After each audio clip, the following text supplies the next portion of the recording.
વડાપ્રધાન માન્ય નરેન્દ્રભાઈનો 75મો જન્મદિવસ 17મી સપ્ટેમ્બર 2025 ના રોજ આવવા જઈ રહ્યો છે. આ 75મા વર્ષે એક વિશેષ આયોજન આપણા વિશ્વવિખ્યાત આર્ટિસ્ટ ગુજરાતના શ્રીમાન સાઈરામ દવેજી રચિત નમોત્સવ નરેન્દ્રભાઈ મોદીની જીવનગાથાનું મહાનાટ્ય એક મલ્ટીમીડિયા શો એનું આયોજન થયું છે. વડોદરા શહેરમાં 10 સપ્ટેમ્બરના રોજ બુધવારે નવલખી ગ્રાઉન્ડ પર સાંજે 7 વાગ્યાથી આ કાર્યક્રમનું આયોજન થવાનું છે. એટલે જે પણ શહેરીજનોને પોતાની નજીકની કોઈ સંસ્થાના માધ્યમથી આપણે આવવાની ઈચ્છા હોય તો પાસ મેળવીને જરૂર આપણે ઉપસ્થિત રહીએ એ જ નમ્ર અપીલ છે. વડોદરાના આંગણે નમોત્સવ થવા જે થઈ રહ્યો છે એમાં વડોદરા શહેર સાંસ્કૃતિક સમિતિ અને VCCI બંનેના સહિયારા પ્રયાસથી આ આયોજનને સુચારુરૂપ પાર પાડવાનો પ્રયત્ન કર્યો છે. સાહેબે કીધું એમ 150 કલાકારોનો કાફલો છે. ગુજરાતમાં પ્રથમવાર સિમ્ફની સાથે ગુજરાતી હિન્દી ગીતોને 25 કલાકારો, વાદ્ય ગ્રુપના કલાકારો,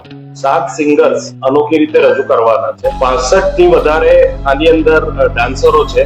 ઓપરેશન સિંધુ, સ્વાગત મુજે ઇસ મિટ્ટી કી જેવા જે ખૂબ પ્રચલિત છે એવા સ્પેશિયલ મુંબઈના સ્ટન્ટ ડાન્સરો જે છે એ દિલધડક સ્ટન્ટ ને કરવાના છે. આ કાર્યક્રમમાં ડ્રામાના 40 કલાકારો જે મોદીજીના જીવન કથનની વાતોને થિયેટર ફોર્મમાં રજૂ કરવાના છે.